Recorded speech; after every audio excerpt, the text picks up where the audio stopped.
Peggy 3.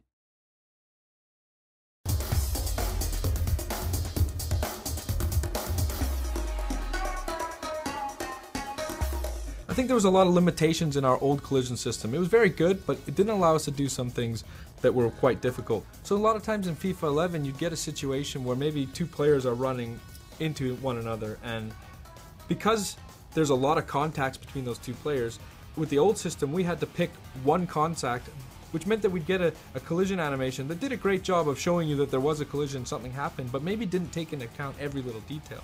With this year's engine, what you see is when those two players come together, we're resolving for every single collision that happens, and we're really able to preserve the momentum a lot better in the interactions between players.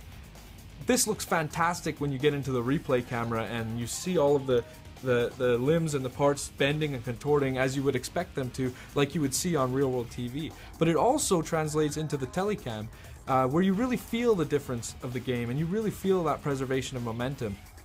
Another benefit that we get is we resolve a lot of our clipping issues in the game this year.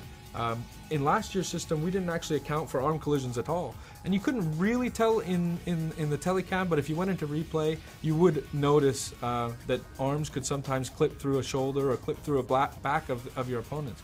Well, this year we're resolving every single collision on every single limb of the players when they interact, and the results are quite astounding. One, you don't actually get the level of clipping that you got in last year's game, but two, you get tons of variety. You don't get these robotic animations in jostling and shielding. You get more of a tussle between the players and a fight for possession that feels more realistic, feels like things that you might see on TV. To illustrate the point about the variety we get, I want to talk about contextual dribble turns. And what this is using the left stick, you could beat a player last year by maybe taking just a 45-degree dribble turn.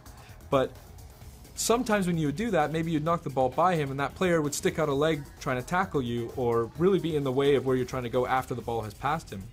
So when you add this year's engine on top of the contextual dribble turns, what you get is realistic behaviors, realistic things that you would see on television happening in the game. Like for instance, a player knocking the ball by a defender, he sticks out a leg to tackle and the dribbler tries to jump out of the way, but he gets caught and he goes down. But the way he's trying to jump out of the tackle and the way that his legs bend because he's been caught, it creates another level of variety that we just wouldn't have had in the game last year. Further to that, what you can see now is sometimes a dribbler will knock the ball by a defender using one of these dribble turns, jump out of the way and gets caught, but just slightly, so he takes a small knock. And what you get is a little bit more of resilience from the player to take those small knocks and able to continue on and go after the ball.